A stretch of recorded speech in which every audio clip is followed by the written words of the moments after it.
أعوذ بالله من الشيطان الرجيم بسم الله الرحمن الرحيم الحمد لله رب العالمين وبه نستعين اللهم صل على سيدنا محمد النبي الأمي وعلى آله وصحبه وسلم رب اشرح لي صدري ويسر لي أمري واحلل عقدة من لساني يفقه قولي ولا حول ولا قوة إلا بالله العلي العظيم إلهي أنت مقصودي برضاك مطلوبي أعطني محبتك ومعرفتك السلام عليكم ورحمة الله وبركاته الحمد لله والشكر لله. Segala puji bagi Allah yang telah memberikan hidayah dan taufik. Mudah-mudahan kita sentiasa memperolehi kurniaan hidayah dan taufik daripada Allah Subhanahu wa taala.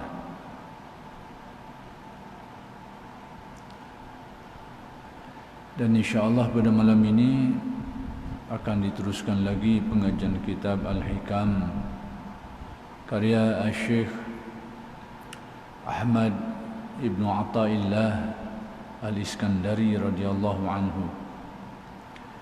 Kalam hikmat yang ingin disambung huraiannya ialah kalam hikmat yang ke-197, yaitu kata-kata Syekh Ibn Atha, Man uzina lahu fit ta'biri fuhimat fi masami'il khalqi ibaratuhu wa julliyat ilaihim isyaratuhu.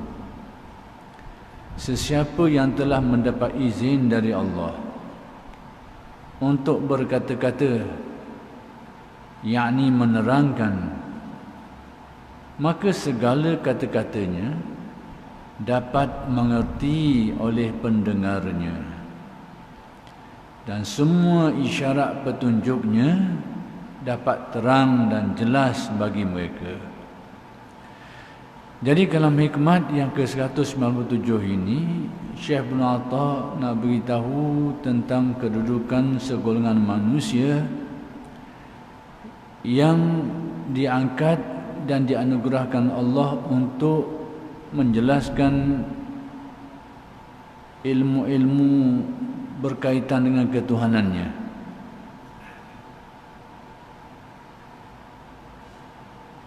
Jadi mereka ini dalam istilah ahli tasawuf dikenali sebagai murabbi, mursyid atau sebagainya.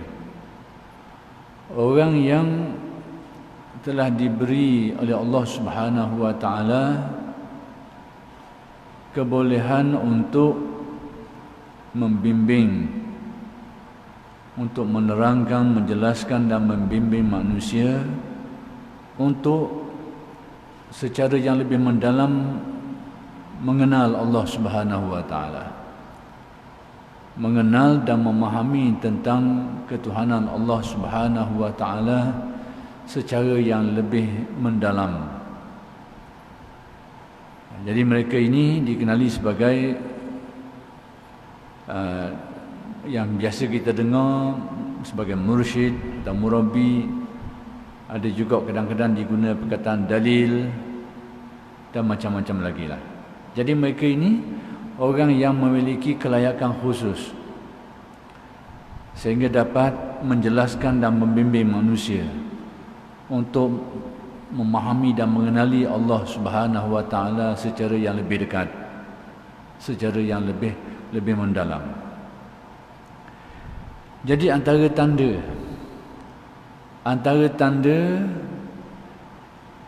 orang itu mendapat keizinan untuk menerang dan menjelaskan perkara-perkara seperti ini ialah keterangan-keterangan dia, kata-kata dia dapat difahami dengan baik. Orang dengar, orang faham molek. Sekalipun perkara-perkara yang diterangkan itu agak mendalam, agak tinggi, tapi dapat difahami, jelas dan terang. Itu antara alamat-alamatnya. Jadi kalau perkara itu perkara yang mudah, lebih-lebih lagi. Tapi kalau perkara-perkara yang sukar pun, yang susah pun, tapi bila diterangkan oleh orang yang seperti ini, dapat ditangkap dan difahami dengan mudah. Kecuali si pendengar itu berat doa lalu. Maksudnya orang yang mendengar itu tidak ada asah langsung, tidak ada persediaan langsung, mungkin mereka tak dapat nak faham lah. Tapi kalau dia ada asas-asas yang baik, sekalipun perkara yang cuba nak dijelaskan itu agak mendalam, agak halus dan tinggi, dapat dipahami insya-Allah. Sebab itu ada kelainan sikit ilmu tasawuf ini berbanding dengan ilmu-ilmu lain. Orang yang dapat faham ilmu ini secara yang lebih mendalam ni ada dua golongan. Ghalibnya lah. Pertama sekali orang yang memang pintar, memang bijak. Akal dia tu memang jenius. Akal yang bijak, dia boleh memahami dengan kekuatan akal yang dianugerahkan Allah kepadanya. Itu pun masih terhad lagi kefahamannya. Golongan yang kedua, golongan yang dari segi penguasaan ilmu dan kepintaran mungkin tidak tinggi, tapi hatinya agak jernih, atau disebut sebagai ahli suluk, ahli riyadah. Dia biasa membersihkan hati dengan amalan-amalan khusus. Dari segi akal dia tu taklah cerdik sangat. Nak kata jenis, tak jenis, taklah pintar sangat. Kemudian dari segi penguasaan ilmu, taklah banyak macam orang lain, taklah seperti orang yang mengaji kitab dan sebagainya. Tapi dia memiliki naluri yang jernih hasil daripada amalan riyadahnya. Golongan ini juga termasuk golongan yang akan faham dengan baik ilmu seperti ini.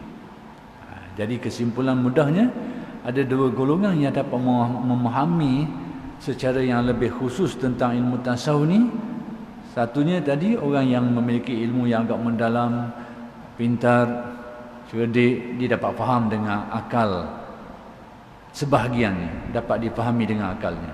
Yang kedua ni orang yang hatinya agak jernih sikit, dia boleh tangkap, dapat menerima dengan baik kehendak-kehendak ilmu tasawuf ni. Sebab itu kalau kita kaji dua tokoh besar secara perbandingan, Al-Ghazali dan Ibn Sina.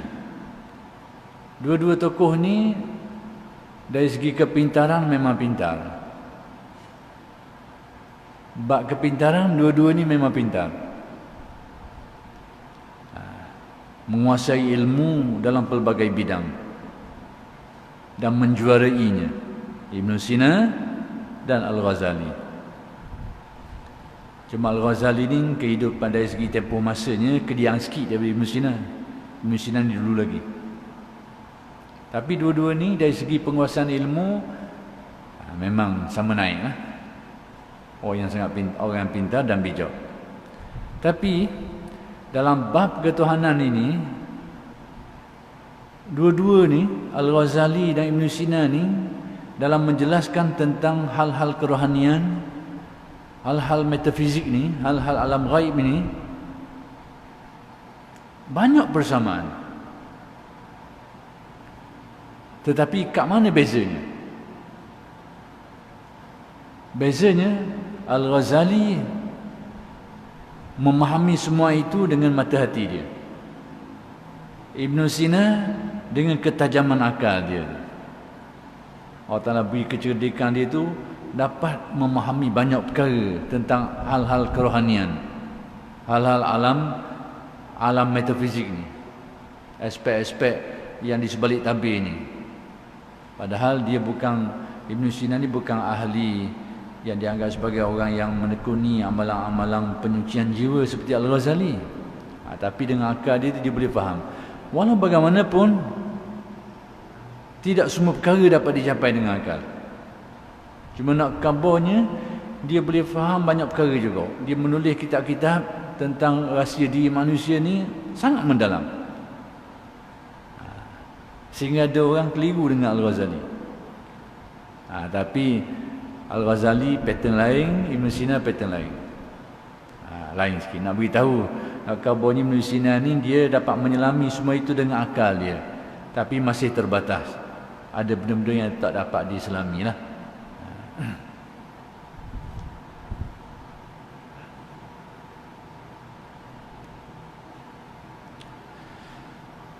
Orang yang diizinkan itu, jadi orang yang mendapat keizinan untuk menjelaskan rahsia ilmu tasawuf ni, ialah yang berbicara lillah wa billah wa fillah. Digunakan 3 istilah sini. Jadi orang-orang yang memiliki 3 perkara ni, insya-Allah dia ni, kalau dia menjelaskan tentang hal-hal ketuhanan, hal-hal kerohanian, dapat difahami oleh orang dengan baik dan jelas. Pertama sekali lillah, iaitu orang yang murni hatinya, jernih hatinya, sehingga kosak hatinya itu tidak ada tujuan-tujuan lain selain daripada mencari redha Allah. Orang yang murni jiwanya, tulus hatinya, ikhlas hatinya, sehingga kosaknya itu tidak ada lagi campur aduk dengan riak, dengan itu tak ada dah. Semata-mata lillah, satu alamat dia. Allah Ta'ala bersihkan hatinya dari segi tujuannya. Yang kedua disebut sebagai billah. Kalau lillah itu maknanya kerana Allah. Kerana Allah dengan arti orang yang hatinya itu dibersihkan dan dijernihkan sehingga segala aktivitinya itu sama ada ibadah atau bukan ibadah, maka dihadapkan mencari redha Allah. Ibadah apatah lagi. Yang bukan ibadah pun semua itu dijadikan sebagai wasilah untuk mencari redha Allah. Kita ni ibadah tu pun tak tentu kadang-kadang. Separuh lillah, separuhnya capur dengan tujuan-tujuan lain. Ada kala pengaruh-pengaruh riak pun ada juga kadang-kadang ni mari. Ni tak ibadah, lebih-lebih lagi. Tapi yang bukan ibadah pun dilakukan semua itu mencari redha Allah.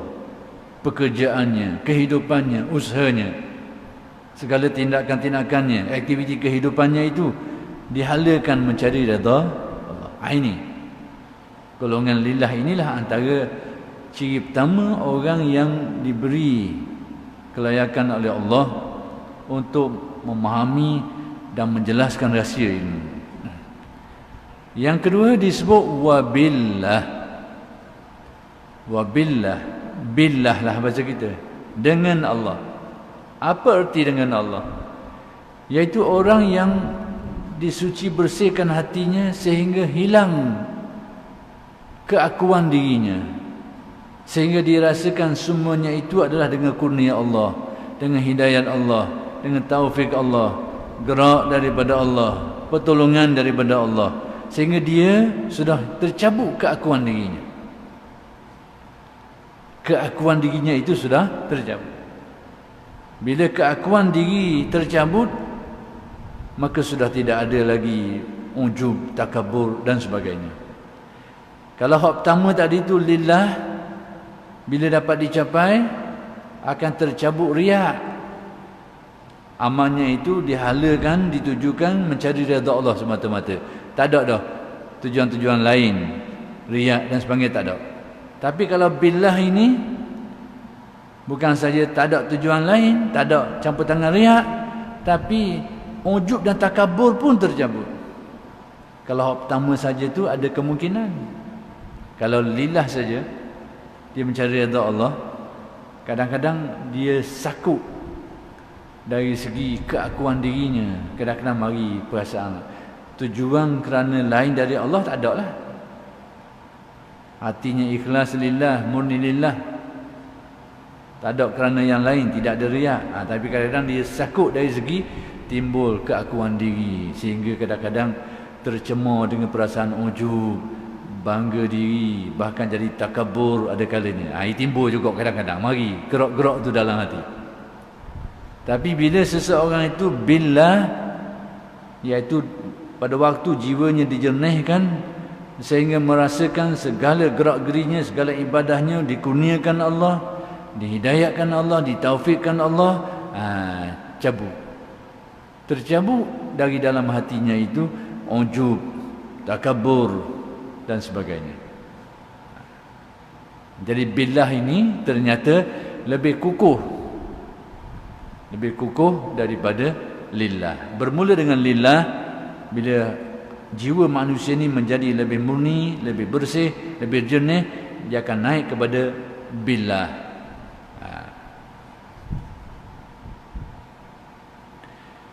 Kemudian wa fillah, istilah fillah ini dijelaskan dengan bermacam-macam penjelasan. Bahasa kita, fillah ini pada Allah. Tapi apa artinya? Huraian yang agak sederhana tentang fillah ini pada jalan Allah. Yakni segala perkara itu dilakukan dalam rangka dia untuk mendekatkan diri kepada Allah. Fillah. Tapi istilah fillah juga dijelaskan secara yang lebih dalam sikit, iaitu orang yang mengalami suatu istilah yang saya nak sebut tapi tak boleh nak perinci sangatlah, dah nak perinci sangat, iaitu fana istilahnya. Orang yang dikikis bersih hatinya daripada sifat-sifat keakuannya, dipanggil fana. Fana bahasa kita binasa. Bukan binasa mati dia, hancur dia, hancur berkecah, cabut sekatas-sekatas, bukan. Yakni sifat-sifat buruk, sifat-sifat mazmumah, sifat-sifat keakuan dirinya itu tercabut dari hatinya, dikikis bersih. Maka dinamakan istilah fana. Jadi kita tak nak perinci istilah itu, cuma nak beritahu, nak memahamkan dulu apa itu fillah. Fillah dari sudut yang agak tahau sikit, dengan arti perjalanan yang ditempuh itu untuk mendekatkan diri kepada Allah. Yakni segala aktiviti ibadahnya bukan ibadahnya itu adalah dalam rangka dia untuk dekatkan diri kepada Allah. Tapi fillah dalam istilah yang lebih mendalam sikit, iaitu orang yang sudah dicabut bersih hijab-hijab hatinya, keakuan dirinya, mazmumahnya macam-macam, sehingga dia hanya menyedari, merasai kebenaran sifat-sifat Allah Subhanahu wa taala. Contoh yang mudahnya, kita ambil copeng sudahlah, tambah lagi banyak angle sangat. Sebab saya sebut sudut ni sebab banyak orang cakap. Orang Suludin pun cakap, lebih daripada tu tak bercakap sebab orang Suludin tak pernah cakap. Kita sebut orang Suludin biasa cakap, iaitu disebut sebagai tauhid af'al. Itu sebenarnya baru satu cabang je, satu angle je baru, iaitu dia rasa tak ada daya upaya melainkan Allah semata-mata. La haula wala quwata illa billah. Bukan saja ilmu, tapi zauqnya. Bukan saja pengetahuan, tapi cita rasanya, rasa hakikat. La haula wala quwata illa billah. Tercabut keakuan dirinya, daya upaya dirinya cabut dari dalam hatinya, sehingga dia hanya menyedari yang maha kuasa hanyalah Allah. Yang maha menentukan hanyalah Allah. Itu contohnya. Tapi itu hanya satu bahagian, satu sudut daripada fillah ini. Kerana Allah, dengan pertolongan bantuan Allah, dan di dalam tuntunan hukum Allah. Jadi yang diterjemah yang ketiga itu adalah terjemahan yang pertama saya sebut tentang fillah tadi itu. Dalam tuntunan hukum Allah, yakni mengikuti laluan mencari redha Allah. Yakni apa yang dibuat itu adalah sesuai dengan perintahnya, sesuai dengan perintah Allah, ataupun pada jalan Allah. Jadi fillah itu pada Allah itu juga bermakna itu. Fillah dengan arti pada jalan Allah, dengan arti segala perjalanan hidupnya itu adalah selaras, sesuai dengan perintah-perintah Allah. Tapi itu salah satu dari maknanya. Makna yang kedua yang saya sebut tadi itu.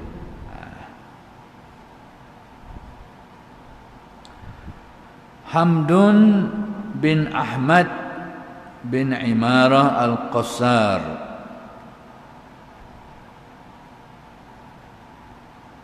Ketika ditanya,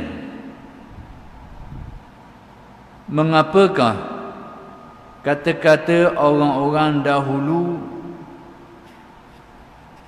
jauh lebih berguna dari ajaran kita kini?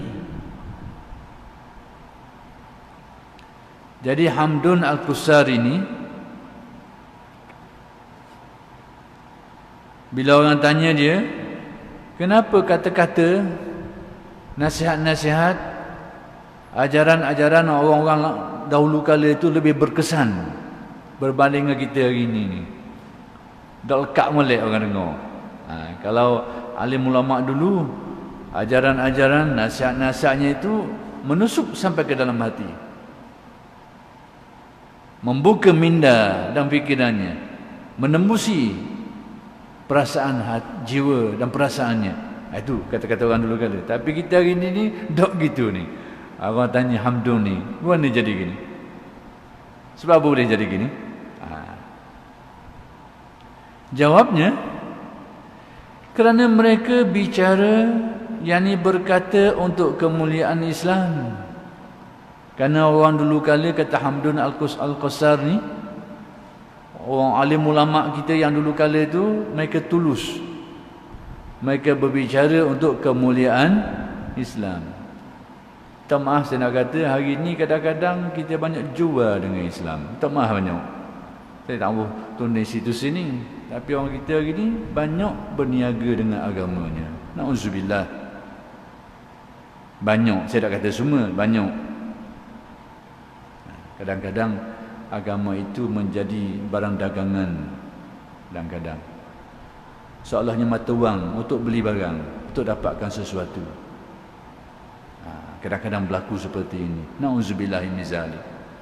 Tapi orang dulu dah untuk demi kemuliaan Islam. Kadang-kadang berlaku. Dan tidak semua. Ada kadang-kadang berlaku. Ialah orang yang banyak pembacaan, banyak penelitian dalam fenomena masyarakat, dia takaklah apa yang saya kata tadi itu. Dia banyak tengok cerita-cerita masyarakat, kisah-kisah ni, kisah ni, dia takak macam mana. Kadang-kadang setengah golongan dalam masyarakat kita hari ini, na'udzubillahi min zalik, agama itu sudah menjadi semacam mata wang untuk membeli, mendapatkan sesuatu. Na'udzubillah.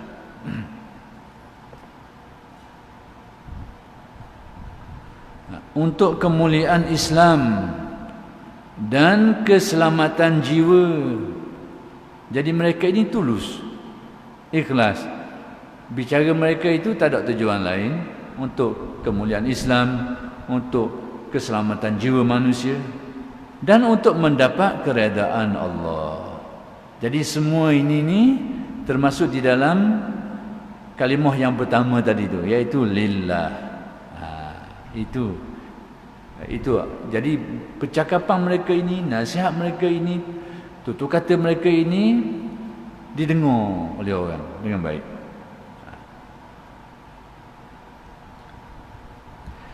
Sedang kami bicara untuk kemuliaan diri. Ni na'udzubillah. Kita hari ni capur selit. Kita bercakap-cakap dalam masa yang sama, kita nak tunjuk diri kita juga. Tu dia. Tak sedar kadang kita tak sedar ni. Na'udzubillah. Minta berlindung dengan Allah. Cakap-cakap selit celah tu untuk naik, nak tunjuk diri kita. Kadang-kadang berlaku. Kemuliaan diri dan mencari dunia tadi, yakni menggunakan hal-hal keagamaan sebagai barang untuk memperolehi habuan keduniaan. Mendapat habuan keduniaan dengan beberapa pelaksanaan agama tidak dilarang. Jangan salah faham.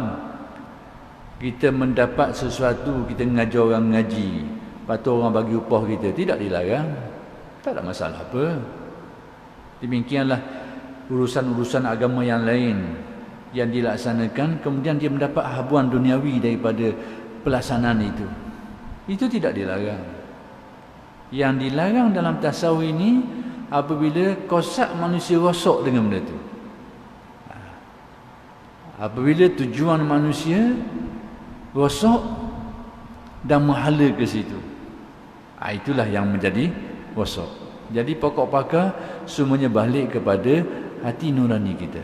Innamal a'malu binniyat. Jadi jangan salah fahamlah.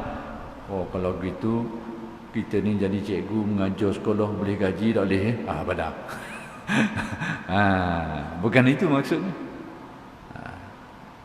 Apa niatnya? Apa tujuannya?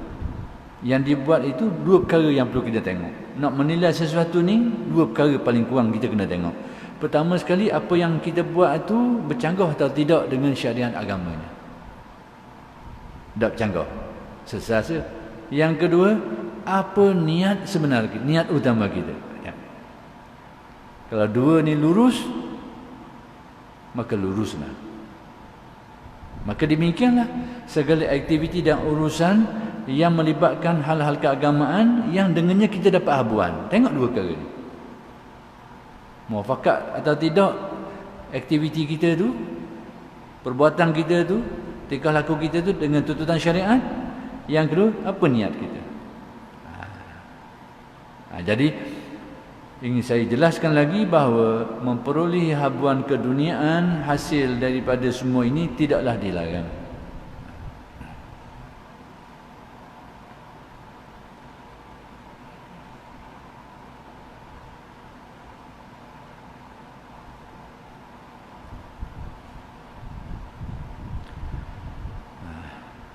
Dan keredaan penerima, yakni makhluk. Ni susah belaka ni. Payah kita nak selesai ni. Payah kita nak kawal diri. Kemuliaan diri. Termasuk macam kalau saya lah, kalau mengajar sini kadang-kadang mari kat timbul ni. Supaya apa? Supaya kita cakap ni, supaya orang diterima ucapan kita ni, dinilai dengan baik. Dalam masa yang sama tertonjol diri, timbul penyakit-penyakit ni. Na'udzubillahi min zalik. Mudah-mudahan kita dijaga oleh Allah daripada penyakit-penyakit seperti ini. Mencari dunia dan keredaan penerima makhluk. Kadang-kadang kita bercakap, tengok atas orang. Orang tak pernah terima, tak pernah cakap kita bab tu. Tapi kalau orang terima, kita sedap ligang. Kadang-kadang. Ini bahaya juga kadang-kadang.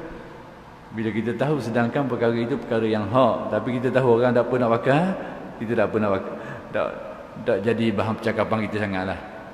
Jadi kita ni macam milih sikit, musing sikit pengajaran kita.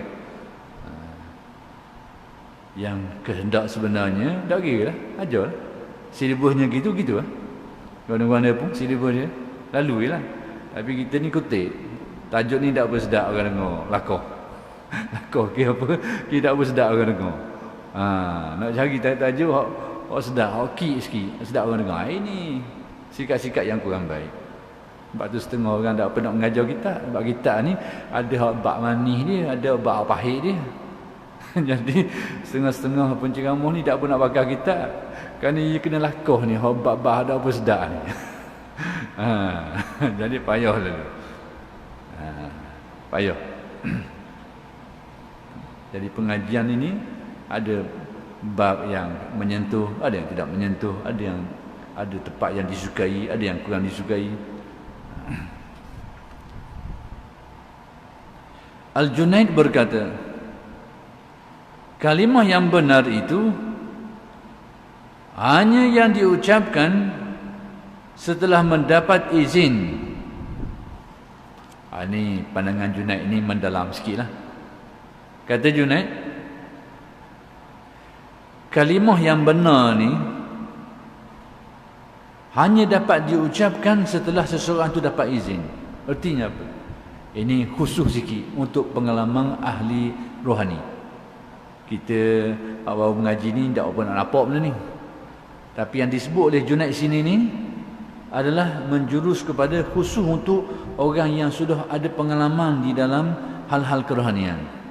Mereka ni bila mereka belum sampai ke tahap diizinkan, mereka dah nak cekap, dah nak kabur benda tu. Kabur kan dah nak faham sikit. Ini pengalaman Junaid. Jadi apa yang disebut oleh Junaid sini kepada golongan yang agak khusus sikit. Kita ni ikut nak sebut je. Tak ada benda-benda. Bak tinggi-tinggi, bak rendah-rendah. Atas kita mengapa? Banyak kita mengapa, banyak kita baca, boleh cakap belaka. Hak dalam pun boleh, hak tohar pun boleh. Atas kita mengaji. Tapi dalam ilmu kerohanian ni hal yang khusus tak. Sekalipun dia mengaji banyak tinggi, tapi bila belum sampai diizinkan oleh Allah, dia nak kabur orang. Dia nak cerita. Bila dia cerita, orang tak nampak gambar. Dia pun dah nak jelas dengan baik. Itu dia. Itu maksud kata Al-Junaid. Jadi kata-kata Al-Junaid ini agak khusus sikit kepada kelompok-kelompok tertentu yang menyelami rahsia ilmu tasawuf ni. Sebagaimana firman Allah Ta'ala, la yatakallamuna illa man adhina lahu ar-Rahman wa qala sawaba. Surah An-Naba ayat 38. Artinya, mereka tidak dapat berkata-kata kecuali yang diizinkan oleh Ar-Rahman, yakni Allah, dan berkata benar, yakni tepat. Ayat ini pada dasarnya ayat yang berkait dengan ehwal di hari kiamat. Mereka tidak dapat berbicara kecuali orang yang diizinkan oleh Allah, dan mereka akan bercakap benar pada waktu itu. Zahir ayat ini menceritakan tentang ehwal di hari akhirat, yang mana pada hari itu orang yang tidak diizinkan Allah tak dapat nak berbicara apa-apa. Yang dapat berbicara hanya yang diizinkan Allah, dan itu pun dicakap tu, tak boleh nak lebong-lebong dah. Asalnya ayat ni. Tapi Al-Junaid memahami di sebalik ayat ini suatu isyarat sufi. Ada isyarat sufi di sebalik ayat ini, iaitu isyarat sufi yang mana kenyataannya di dunia ini, iaitu orang-orang yang secara orang-orang yang tidak diizinkan Allah untuk menjelaskan hal-hal yang agak khusus dalam tasawuf, mereka tak dapat menjelaskannya kecuali setelah mereka diizinkan Allah, baru mereka dapat berbicara. Syekh Abdul Qadir sendiri, Syekh Abdul Qadir ni orang Ajam, dia bukan Arab tuling, baka Arab lah, kerana dia Sayyid, baka Nabi, turunan Nabi. Tapi dia ni orang Ajam, bukan orang yang bercakap dan bertutur dalam bahasa Arab. Sebab tu bila pekat-pekat awal dia nak berkuliah tu, bila diperintahkan supaya berkuliah tu, dia gamang sikit. Dalih nak cakap molek. Dalih nak mengajar secara baik. Sehinggalah berlaku suatu kejadian yang saya tak nak sebut di sini, kerana aneh sikit kejadian itu. Barulah Syekh Abdul Qadir boleh bercakap secara terbuka dan difahami oleh orang. Bahkan kata-katanya itu mengandungi hikmah yang sangat mendalam, penuh dengan ilmu dan hikmah kebijaksanaan, sehingga yang mendengar ungkapan-ungkapan ajaran-ajaran Syekh Abdul Qadir ini bukan saja daripada orang awam, orang ramai, tapi juga dari kelompok-kelompok alim ulama, ahli-ahli bahasa, ahli-ahli sastra, ahli-ahli ahli sejarah, orang-orang yang ada kepakaran dalam pelbagai bidang, mendengar ajaran-ajaran huraian-huraian Syekh Abdul Qadir dengan jumlah yang sangat ramai.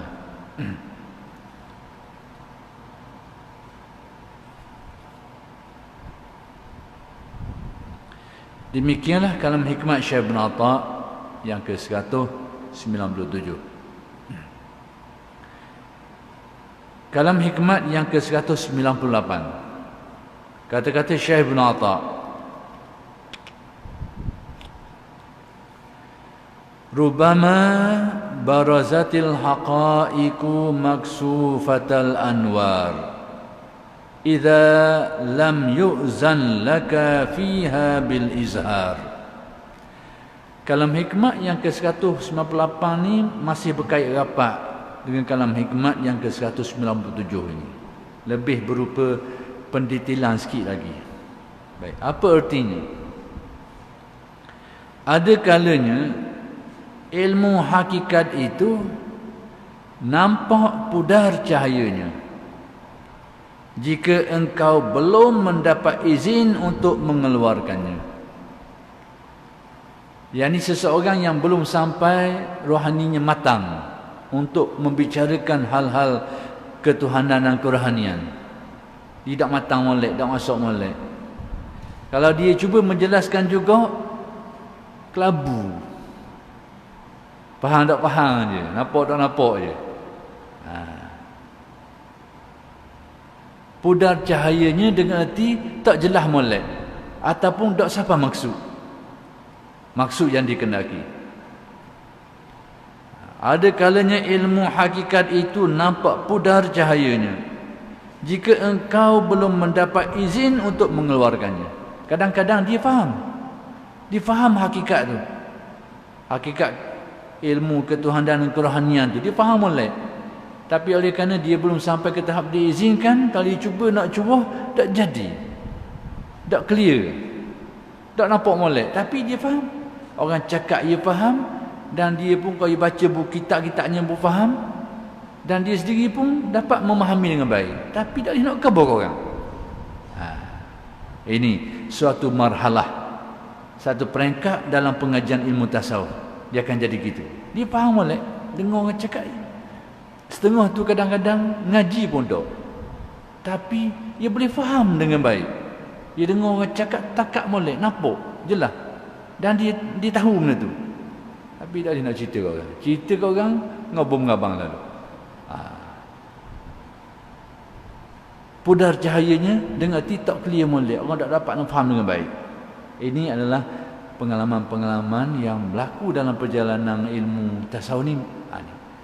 Benda-benda macam ni dalam ilmu lain mungkin tak berlaku lah. Kalau dia baca, dia faham, dia ingat, dia boleh cerita lalu. Dan tasawuf belum tentu. Dia faham tapi belum sampai tahap dia diizinkan, dia kabur, tak nampak molek, tak terang molek, tak clear molek. Ini antara ciri kelainan ilmu tasawuf.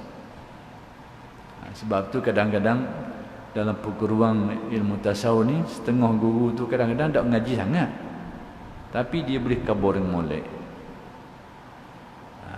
kerana dia dapat benda ni lah. Saya nak beri contoh yang mudah untuk dekatkan kefahaman kita. Kalau kita mengaji kitab hak tu sikit lah.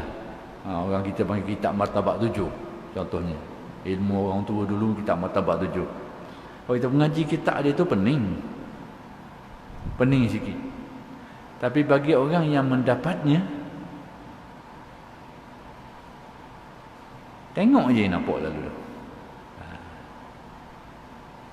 Nampak selalu. Bahkan dia boleh menghuraikan keseluruhan kitab tu dalam masa 3-4 minit je.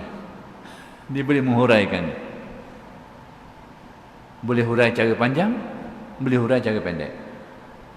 Sebab tu contoh saya nak beritahu, ilmu seperti Martabat 7 dan sebagainya tu, dia boleh jadi ilmu yang sangat susah, mendalam dan panjang huraiannya, dan dia boleh jadi ilmu yang sangat ringkas dan sangat mudah.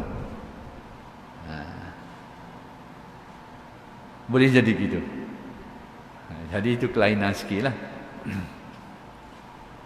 Jadi nak gaya panjang pun boleh, gaya pendek pun boleh. Kalau dia betul, dia orang yang diberikan Allah arif dalam ilmu itu, dia boleh pilih nak buat gaya panjang berhari-hari, kena molek berbulan-bulan nak syarah tu. Tapi dia boleh buat gaya ringkas 4-5 minit pun, atau 5-6 minit, atau setengah jam lah tu. Cukup untuk memahamkan ilmu itu keseluruhannya. Kenapa begitu? Inilah rahsia dia. Ni. Bila dia belum diizinkan Allah, memang tidak mampu berbicara. Tapi kalau dia sudah sampai diizinkan, dia boleh berbicara, boleh kabur. Gaya panjang boleh, gaya pendek pun boleh.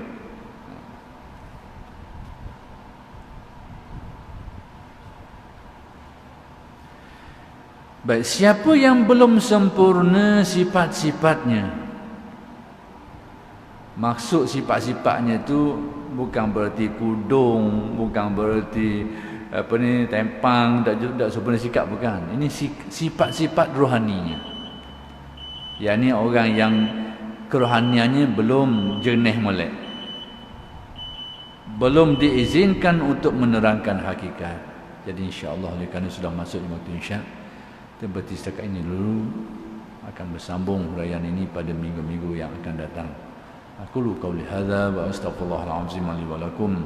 Assalamualaikum warahmatullahi taala wabarakatuh.